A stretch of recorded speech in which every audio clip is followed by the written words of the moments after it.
Hi, I'm Jordan Hersh. I am a full-time congregational rabbi here in Frederick, Maryland. I also serve as a chaplain in the Maryland Army National Guard. When I was in rabbinical school, I remember military recruiters coming to talk to us about joining the chaplain corps, and I really knew nothing about the reserve or National Guard components, and at the time said, I don't want that military life, moving around every 2 years. I want to have a family that can feel rooted and settled somewhere and have a community of my own that I feel truly a part of in a long-term, over a long-term career. And it wasn't really until several years ago that I was at a rabbinical assembly convention when a colleague was talking about his experience as a National Guard chaplain and said, look, if you're under 42 and interested, come talk to me. And so I did. And I found a way to fulfill a lifelong dream of mine, having grown up on my grandfather's stories as a soldier in World War II, and specifically his story of the Catholic chaplain who gifted him with a Jewish prayer book while he was in North Africa. My grandfather, having grown up in Poland, where Easter was the darkest day of the year because the Poles, he said, would look around for Jews to beat up, to have a Catholic chaplain provide him with something that he carried around with him for the entire war was one of the most powerful experiences. And he always said to him that represented what was best about America, a place where you can come and be supported and fulfill your dreams regardless of who you are. And so I'd always had that drive for the military and didn't really consider it as an option once I found the path towards the rabbinate. But then I learned how I can actually serve my country and be a part of providing the spiritual, mental, and emotional support to our soldiers that our military, frankly, needs to do a better job at. And so I'm thankful and grateful for the opportunity to be a part of that solution. Having been in the Maryland Army National Guard has been an incredible experience because I'm both serving full-time as a rabbi here in Frederick with my Jewish community, but my congregation spans the entire state of Maryland. I have soldiers from all walks of life, of all financial positions, of all racial and ethnic backgrounds, and I get to be involved in the lives of people in ways that I didn't really have as much of an opportunity while I was only serving as a congregational rabbi. The types of difficulties that my soldiers have, while of course also represented in the Jewish community, I find to be a little more intense and a little more regular with my soldiers who are struggling financially. A lot of people join the military because they're looking for financial benefits, educational benefits, not just out of a sense of patriotism. And so by definition, a lot of those that we serve in the military are people who are struggling in ways that are very profound. And to be able to be a truly pluralistic rabbi, right? I'm always a rabbi, even when I'm serving as a chaplain, to be able to draw on the vastness and the wisdom and the richness of the Jewish tradition, to be able to help soldiers, men and women through all walks of life has been such a blessing. And frankly, it's something that's very needed. We do not have enough chaplains in the military, and we certainly do not have enough Jewish chaplains. And that's been incredible because I have soldiers in my unit. I serve in a military police battalion who are Jewish soldiers who frankly would probably never have crossed paths with a rabbi in their adult lives if it wasn't for me being present with them and for them in the military. The work that I've done has been so powerful, especially recently. Been able to do a lot of work with our state in a very dark time. My unit was activated to active duty status for about 4.5 months to respond to the COVID-19 pandemic here.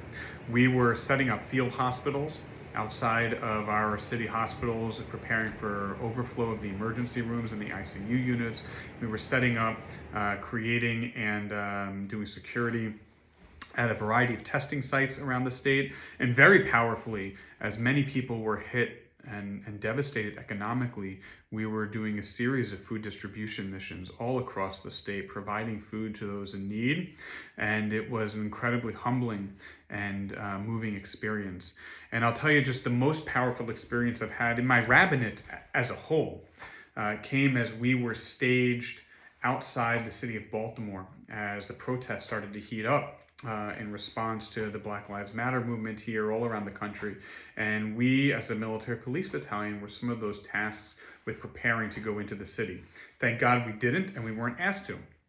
But we have a lot of soldiers of color who were very conflicted, saying, I want to be out in the streets with my family, with my friends, not here, preparing to confront them on the streets. We had soldiers who had done multiple deployments in Iraq, Afghanistan, saying, this is crazy. It's one thing to load up with live ammo to go out onto the streets and confront the Taliban, but to do so preparing to go into an American city created intense emotional confliction. And a lot of my soldiers, again, in an MP battalion, are police officers in their civilian life. And so here we are all together. And I was able to create a series of conversations throughout my battalion where we brought soldiers of all races, of all ethnicities, and jobs, police officers together. And we had conversations where we had police officers in the civilian world who are soldiers, crying in arms of soldiers of color, talking about their experiences and acknowledging one another. It was an incredibly powerful moment, and I will never forget that experience. I will say there are times when, having two career paths within the rabbinate means having to juggle and to really get good at time management. Overall, it hasn't been an issue. The Army is understanding of the needs of chaplains. So for example, in the Reserve and National Guard components, we actually have the ability to break up our basic training called our Chaplain Basic Officer Leadership course, which no other occupation in the military can do. So instead of going away for 3 months for my training, I was able to do half one summer, half another summer. Usually the time frame is 1 weekend a month, they say, 2 weeks a year, although I don't drill on Shabbos, and my battalion knows that and they understand that. So I show up on Sundays, sometimes on Fridays. There have been a few times when we have a long drill weekend, and I arrange with my congregation that I have spent a weekend, but that's rare. And then we have 2 weeks in the summer, and even there, actually, I've had bar mitzvahs during both of those times, so we've been close enough. I've traveled back 2 hours from wherever we were doing our training. So it's actually been quite manageable. The hardest part was when we were activated to active duty in response to COVID-19, where that happened very fast. I wasn't able to prepare with my congregation, so I was essentially doing two full-time jobs. And I will say, it was not easy. I have never been as busy as I was during those months in my entire life, but at the same time, I've never felt so fulfilled. It was incredibly rewarding. And so while, of course, the motivation for becoming a military chaplain must be rooted in some way in helping others, as obviously anyone who goes into the rabbinate or clergyhood in general must be motivated, I'd be remiss if I didn't acknowledge that there are certainly financial benefits. Of course, there is the monthly drill pay, which isn't a lot, but it's certainly a few $100s a month, and that helps. The biggest financial benefit has been health insurance, being able to qualify for TRICARE, which when you're not active duty is not free, but our health insurance premium went down by $1,300. A family of 4 I have, we went down $1,300 a month. That's $1,300 a month back in the pockets of my family.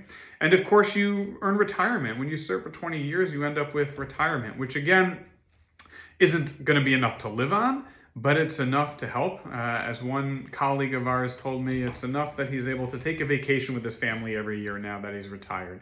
And so the training as well, outside the financial benefits, the professional development, the training I've received in the military has helped me immensely in my congregational life, not just on the pastoral side, which it has. Been involved in very intense pastoral conversations and situations in the Army that have helped me and made me a better rabbi, but also leadership. A lot of people think leadership in the Army means, as an officer, I tell someone to do something and they say, yes, sir, yes, ma'am. But that's really not what leadership is, and that's not how the Army and the military understands leadership. The military trains us to be leaders, to develop subordinates, and to be critical thinkers, to think on our feet, not to need the person above us to tell us what to do, but to look at a situation, analyze it, and be able to make a good decision. And so the leadership training in the Army has helped me as a better rabbi, not just as a leader, a figurehead leader of our community, but in working with our lay leaders and developing our lay leaders, working with our board, working with my professional staff. All around, it's been incredible. And conversely, my congregational experience has helped me move into the military world to better understand and help my soldiers as I relate to them very much as part of my congregation. And so if I could do it all over again, the only thing I would do differently is I would have joined the Army Chaplain Corps while I was in rabbinical school and get that process started, because your time starts building. And I wish I would have known about the Army National Guard or the Army Reserves or any of the other branches as well. The reserve components or the Air National Guard are just really fantastic alternate routes that you can do in tandem with your other full-time rabbinate work. It's been a blessing in my life. It's been a blessing for the life of my family. And I am incredibly grateful to be able to offer a skill that I have honed over the years in the rabbinate to better serve those who serve us.